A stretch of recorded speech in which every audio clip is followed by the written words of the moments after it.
Top of the afternoon, what it do, y'all? This your boy King Ed the Great, coming at y'all with another video. Subscribe, hit that like button on Off the Cuff Radio, and leave the comments for me. So, I want to talk about Too Gangsta for Radio, the Death Row compilation that came out in 2000. I remember when this came out, it was so much controversy at the time because there was talks and speculation of Suge Knight coming home, and a lot of people in the music industry was shook. I mean, they already started it with the trolling and the pettiness when they but they went ahead and took Dr. Dre's title for the Chronic, and Dre had to change it to Chronic 2001 when it supposed to be Chronic 2000. But with this record here, they were more petty and more disrespectful. Because if you look at the booklet, you would see police reports, restraining orders that Daz and Snoop said he had. In the beginning of the intro was funny as hell because it had Snoop Dogg having nightmares about Suge Knight. and his wife woke him up, and the dude that picked up the phone worked with Suge. I think it was like a correctional officer. He said, give him some ecstasy pills. He gonna be all right. So then it goes to some of the records. Like, it goes to the Tupac records, like Let's Be Friends and Thug Nature. There's two Tupac records up there. And they changed up some of the production there.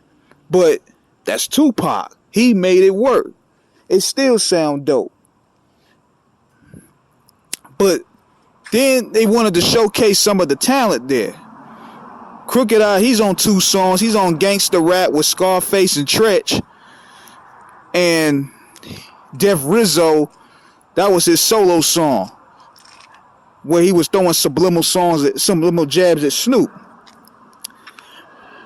But the fuckery on this joint is crazy, man. CJ Mack, he had the hardest diss record on there to me.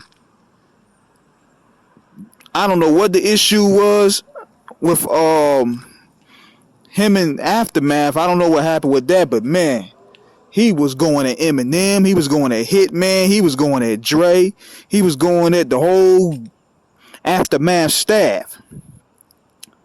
And another thing that was crazy about that track was the beginning of the intro. The intros on this joint is funny as hell, where he had Suge's son beating up Dr. Dre's son. Hey, I'm little Suge. I could do what the fuck I want to do.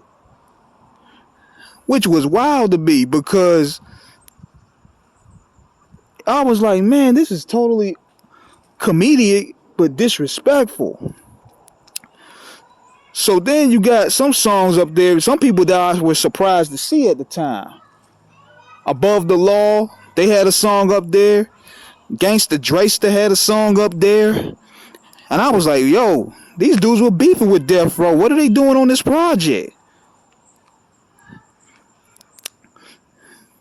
Then another thing they did, which was interesting, was they wanted to show that they had some East Coast pull as well. They wanted to show that they had love for the East Coast, that it wasn't strictly no East-West thing. Like the Rough Riders, which was really the Locks, they were on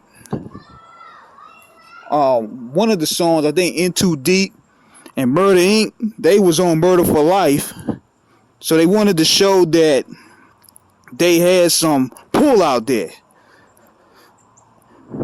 And what I liked about this verse was Styles, man. Styles, he set it off. He wanted to smoke with everybody. He wanted to battle everybody, unsigned or signed. He didn't care. Then you had the Realest. He had this song F Hollywood. Now a lot of people get on him because of the Tupac similarities.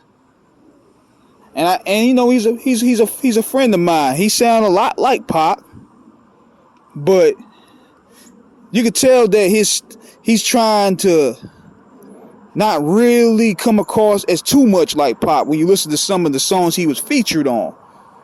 Like even with F Dre, when he did the triple fast flow, that skit was even crazy because you had Dre get pounded from the back. I was like, yo, these niggas is really going in. I mean, these dudes dissing everybody. In the realest track, F Hollywood, he was dissing everybody. I'm talking Janet Jackson, Omar Epps, the Wayans brothers, Magic Johnson. He didn't care. And I was like, man, this is Suge Knight written all over it, man. He got niggas going in. Then there was another song up there. These guys went by the name, I think it was the Relatives. The Relatives was on there as well. They were dissing Mac 10. I was like, what? Did Mac 10 put these dudes on? But they were dissing them and NWA because they did the whole 100 Miles of Running intro. And they said, Mac 10, deep down, you know when you ain't no banger. You ran in, left Inglewood, lit the Lakers. I was like, huh? Everybody got smoke on this record here. Everybody in the industry got smoke right here. I was waiting for Suge to come out himself and start rapping. But overall, it was a pretty enjoyable project. But I mean, you know, it had its fuckery. And believe it or not, the Death Row potential would have been big if they would have stuck the course and focused on new talent. But this record here is crazy. I'm just letting y'all know straight up. So check this project out when you can. Subscribe, hit the like button on Off the Cuff Radio. Tap in tonight. I'm going to be on Screwball Radio with Black Poet and my man Comet. We got Thurston Howard III, Brownsville Stand Up. We out here.